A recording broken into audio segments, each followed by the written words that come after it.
Hello friends, welcome back to my channel smart learning point. एक बार फिर से आप सभी का अपने चैनल स्मार्ट लर्निंग पॉइंट में स्वागत है।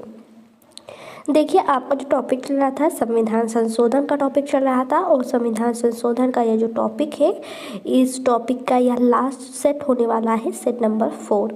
ओके, इससे पहले मैंने इस टॉपिक का 1, 2 एंड 3 कंप्लीट करवा दिया है। तो आप लोग को बता दें, अगर आपने 1, 2, 3 नहीं देखा है सेट तो जाकर देख लें। यहाँ आज इस टॉपिक का यह लास्ट सेट होने वाला है। आपको बता दें, हर टॉपिक में मैं वही क्वेश्चन लेती हूँ सेट में, जो काफ़ी बार एग्ज़ाम में देखने को मिलते हैं, काफ़ी अलग अलग एग्ज़ामों में। ओके, तो अगर आप भी कोई भी अदर एग्ज़ाम की प्रिपरेशन कर रहे हैं, बुक अच्छे से पढ़ते हैं, तो आपको प्रैक्टिस सेट की ज़रूरत पड़ती है। तो मेरा यही कहना है कि प्रैक्टिस सेट आप हमारे चैनल से लगा सकते हैं। यहाँ से 2 बेनिफिट है, आपको टॉपिक वाइज बताया जा रहा है और प्लस वही क्वेश्चन लिया जा रहा है जो कि काफ़ी बार एग्ज़ाम में अलग अलग एग्ज़ामों में देखने को मिलते हैं। बाय द वे, हम अपने टॉपिक पर आते हैं टाइम को बिना वेस्ट किए हुए। देखिए, फर्स्ट क्वेश्चन है, कह रहा है कि 42वां संविधान संशोधन अधिनियम उल्लेखनीय है क्योंकि। तो बता दें, यह नीति निर्देशक तत्वों को मौलिक अधिकारों पर वरीयता प्रदान करता है, इसलिए यह आवश्यक है। अगला क्वेश्चन इस टॉपिक का है और काफ़ी बार एग्जामों में देखने को मिला है कि भारत के संविधान में मौलिक कर्तव्य किस संविधान संशोधन के द्वारा जोड़ा गया था। बिल्कुल राइट है। देखिए, ये काफ़ी इंटरेस्टिंग क्वेश्चन है, तो आपको जो राइट ऑप्शन हो जाएगा वो हो जाएगा 42वें संशोधन अधिनियम के द्वारा जोड़ा गया था। तो क्या था, भारत के संविधान में मौलिक कर्तव्य किस संविधान संशोधन के द्वारा जोड़ा गया था, तो 42वें संशोधन अधिनियम के द्वारा जोड़ा गया था। अगला क्वेश्चन है, भारत के संविधान में नई अनुसूची किस संशोधन अधिनियम द्वारा जोड़ी गई। तो देखिए, कह रहा है कि भारत में संविधान में अनुसूची जो है किस संशोधन अधिनियम के द्वारा जोड़ी गई थी। तो आपको बता दें, यहाँ पहला संशोधन अधिनियम के द्वारा हो जाएगा। नेक्स्ट क्वेश्चन यहाँ देखिए, नेक्स्ट क्वेश्चन देखने को मिल रहा है कि 14 अगस्त 2007 को संसद द्वारा भारतीय संविधान में संशोधन के उपरांत अब अनुसूचित जाति की सूची में जातियों की संख्या कितनी है। तो आपको बता दें, यहाँ आपका हो जाएगा, देखिए 12/6। तो जो यहाँ 1206 जो है वो आपका क्या हो जाएगा, क्या कह रहा है कि 14 अगस्त 2007 को संसद द्वारा भारतीय संविधान में संशोधन के उपरांत अब अनुसूचित जाति की सूची में जातियों की संख्या कितनी है। तो आपको बता दें 1206 है। B option is the right option है। अगला प्रश्न कह रहा है कि भारत के संविधान के 44वें संशोधन द्वारा निम्नलिखित अधिकार को मौलिक अधिकार की श्रेणी से हटाकर दिया गया। तो आपको बता दें, यह संपत्ति का अधिकार जो था वो हटा दिया गया था। तो प्रश्न क्या है कि भारत के संविधान के 44वें संशोधन द्वारा निम्नलिखित अधिकारों को मौलिक अधिकार की श्रेणी से हटा दिया गया। तो कौन सा अधिकार था, वो संपत्ति का अधिकार था। अगला प्रश्न यहाँ देखने को मिल रहा है कि निम्नलिखित संविधान संशोधन में कौन सा एक बताता है कि मंत्रिमंडल में कुल मंत्रियों की संख्या प्रधानमंत्री की सम्मिलित करते हुए लोकसभा के कुल सदस्यों की संख्या के 15% से अधिक नहीं होगी। तो आपको बता दें 91 हो जाएगा, यहाँ A option is the right option हो जाएगा। अगला प्रश्न है कि निम्नलिखित संविधान संशोधन अधिनियमों में से किस एक के अंतर्गत भारत के संविधान की 8वीं अनुसूची में 4 भाषाएं जोड़ी गई हैं, जिनसे उनकी संख्या बढ़कर 22 हो गई है। तो आपको बता दें, यहाँ राइट ऑप्शन बी हो जाएगा कि संविधान जो 92वां संशोधन अधिनियम था उसी के द्वारा जोड़ा गया था। अगला प्रश्न है, यहाँ देखिए कि निम्नलिखित संविधान संशोधन अधिनियम में से किस एक में यह प्रावधान है कि केंद्र और किसी राज्य में मंत्रिपरिषद का आकार क्रमशः लोकसभा के सदस्यों की कुल संख्या व उस राज्य की विधानसभा के सदस्यों की कुल संख्या के 15% से अधिक नहीं होगा। तो आपको बता दें, ये आपका ए ऑप्शन राइट ऑप्शन हो जाएगा। ठीक है, आई होप आपको क्वेश्चन एंड आंसर समझ में आ रहा होगा। तो ये जितने भी क्वेश्चन बता रहे हैं इस टॉपिक के, संविधान संशोधन के इस टॉपिक के, ये ऐसे क्वेश्चन हैं जो कि काफ़ी बार अलग अलग कॉम्पिटिटिव एग्जामों में बार बार देखने को मिलते रहते हैं। तो यहाँ देखिए, नेक्स्ट क्वेश्चन कह रहा है कि 104वां संविधान संशोधन विधेयक किससे संबंधित था। तो बता दें, यह जो था, यह सी ऑप्शन राइट हो जाएगा। यह निजी शिक्षा संस्थानों में सामाजिक तथा आर्थिक दृष्टि से पिछड़े वर्गों के लिए कोटा प्रदान करने से संबंधित था। देखिए, अगर आपको वीडियो पसंद आ रही है, समझ में आ रही है, तो हमारे वीडियो को, चैनल को सब्सक्राइब करें, वीडियो को लाइक करें एंड शेयर करना ना भूलें। चलिए नेक्स्ट क्वेश्चन देखते हैं। बट नेक्स्ट क्वेश्चन देखने से पहले मैं आपको कुछ इन्फॉर्मेशन भी देना चाहती हूँ कि हमारी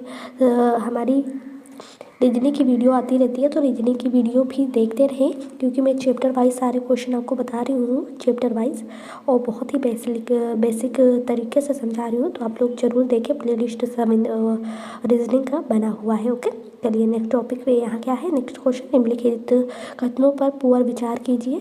कह रहा है निम्नलिखित कथनों पर विचार करना है। तो देखिए, भारत के संविधान में 76वें संशोधन के अंतर्गत राज्य द्वारा 6 से 14 वर्षों की आयु के वर्गों के बच्चों को निःशुल्क तथा अनिवार्य शिक्षा उपलब्ध कराना मूल अधिकार बनाया गया था क्या? तो इसमें से आपको बताना है कि कौन सा सही है। देखिए, दूसरा कह रहा है कि सर्व शिक्षा अभियान के अंतर्गत ग्रामीण क्षेत्रों तक में कंप्यूटर शिक्षा दिलाने का प्रावधान है। तीसरा कह रहा है शिक्षा भारत के संविधान के 42वें संशोधन 1976 के द्वारा समर्थित सूची में सम्मिलित की गई है। तो इसमें से जो आपका राइट कथन होगा वो 2 और 3 होगा। 2 में क्या कहा गया है, 2 में कहा गया है कि सर्व शिक्षा अभियान के अंतर्गत ग्रामीण क्षेत्रों तक में कंप्यूटर शिक्षा दिलाने का प्रावधान है। और तीसरा कह रहा था कि शिक्षा भारत के संविधान के 42वें संशोधन अधिनियम 1976 के द्वारा समर्थित सूची में सम्मिलित की गई थी। तो बिल्कुल सही है। तो आपका जो राइट ऑप्शन यहाँ होगा वो सी होगा। ओके, नेक्स्ट क्वेश्चन देखेंगे। अगला प्रश्न है कि कौन सा संवैधानिक संशोधन राज्यों से चुने जाने वाले लोकसभा के सदस्यों की संख्या बढ़ाने से संबंधित है? तो आपको बता दें, आपका 7वां और 31वां हो जाएगा। ठीक है, सी ऑप्शन इसका राइट ऑप्शन है। अगला प्रश्न है कि भारतीय संविधान का अनुच्छेद जो 51A है, नागरिकों के मौलिक कर्तव्य से संबंधित है, किस संविधान संशोधन से इसे लाया गया था? तो आपको बता दें, यह 42वां संशोधन अधिनियम के द्वारा लाया गया था। आई होप आपको समझ में आया होगा। अगला प्रश्न कह रहा है कि निम्नलिखित में से भारतीय संविधान का कौन सा संशोधन पंचायती राज व्यवस्था को संवैधानिक दर्जा प्रदान करता है? तो आपको बता दें, आपका 73वां जो संशोधन है, यह संशोधन पंचायती राज व्यवस्था को संवैधानिक दर्जा प्रदान करता है। कौन? 73वां संशोधन। अगला प्रश्न है कि भारतीय संविधान से किसी राज्य से पृथक होने को प्रतिबंधित किया गया? तो आपको बता दें, यहाँ आपका जो राइट ऑप्शन होगा संविधान के 16वें संशोधन अधिनियम 1963 द्वारा। ओके, 16वें संविधान संशोधन अधिनियम 1963 द्वारा। अगला नेक्स्ट क्वेश्चन है कि संविधान संशोधन करने के विधेयक की वीटो करने की राष्ट्रपति की शक्ति सहमति देनी होगी शब्द के सत्यापन करके किसी संशोधन द्वारा छीन ली गई? तो यह छीन ली गई थी 24वां संशोधन अधिनियम के द्वारा छीन लिया गया था। तो इसका राइट ऑप्शन ए हो जाएगा और सब रॉन्ग ऑप्शन है। ओके, चलिए नेक्स्ट क्वेश्चन देखेंगे कि आपका नेक्स्ट क्वेश्चन क्या है। वीडियो समझ में आ रही है, पसंद आ रही है, वीडियो को लाइक करें, शेयर करें एंड कमेंट्स करना ना भूलें। और हाँ, हमारे चैनल को जरूर सब्सक्राइब करें, बेल आइकन को प्रेस करना ना भूलें। नेक्स्ट क्वेश्चन है किस संविधान संशोधन एक्ट के तहत मतदाताओं की आयु 21 वर्ष से घटाकर 18 वर्ष की गई? तो आपको बता दें, ऑप्शन राइट हो जाएगा 61वें। ठीक है, 21 वर्ष से घटाकर 18 वर्ष की गई थी, 61वें। अगला प्रश्न है किस संविधान संशोधन अधिनियम के अंतर्गत भूतपूर्व देशी राजाओं के प्रीविपर्श को समाप्त कर दिया गया? तो यह 26वां हो जाएगा, 26वें के द्वारा समाप्त कर दिया गया था, 26वें संविधान संशोधन अधिनियम के द्वारा। ओके, अगला प्रश्न है भारतीय संविधान के किस संशोधन के द्वारा स्पष्ट रूप से यह व्यवस्था दी गई कि भारत के राष्ट्रपति मंत्रिपरिषद की सलाह को मनाने के लिए बाध्य है? तो आपको बता दें, यह जो बात है या 42वें संविधान संशोधन अधिनियम के द्वारा यह स्पष्ट किया गया था कि भारत के जो राष्ट्रपति है वो मंत्रिपरिषद की सलाह को मनाने के लिए बाध्य है। अगला नेक्स्ट क्वेश्चन है कि भारतीय संविधान के अधिकांश उपबंधों का संशोधन किया जा सकता है? तो आपको बता दें, अकेली संसद द्वारा किया जा सकता है। B option is the right option होगा। नेक्स्ट एंड लास्ट क्वेश्चन इस सेट का है और इस टॉपिक का है। आपको बता दें, वर्ष 2012 का 97वां संविधान संशोधन अधिनियम किस विषय से संबंधित है? बिल्कुल बहुत ही महत्वपूर्ण क्वेश्चन है। तो आपको बता दें, यह सरकारी समितियों के गठन एवं क्रियाकलाप से संबंधित है। ठीक है, कोऑपरेटिव सोसाइटीज। ठीक है, तो देखिए ये आपका आज इस वीडियो के साथ या टॉपिक या सेट समाप्त होता है। नेक्स्ट वीडियो में मिलेंगे संविधान के अगले टॉपिक के साथ, सेट नंबर 1 के साथ। आई होप आपको बहुत ही समझ में पसंद में आया होगा सारे क्वेश्चन। जैसे कि आप लोग अच्छे से पढ़ते हैं जब बुक तो प्रैक्टिस सेट लगाते हैं तो ज़्यादा ही समझ में आता है। इससे आपको बहुत ही अच्छा प्रैक्टिस सेट जो होता है बहुत ही स्ट्रॉन्ग हो जाता है, जिससे आप लोग पेपर में बहुत ही अच्छे से करके आते हैं। तो आई होप आपको इसी तरीके से अगर वीडियो पाना है तो बच्चों को सब्सक्राइब करें, बेल आइकन को प्रेस करना ना भूलें। तब तक के लिए दे मुझे इजाज़त, नेक्स्ट वीडियो में फिर से मिलेंगे। Thank for watching this video. और हाँ, हमारी रीजनिंग की वीडियो भी देखते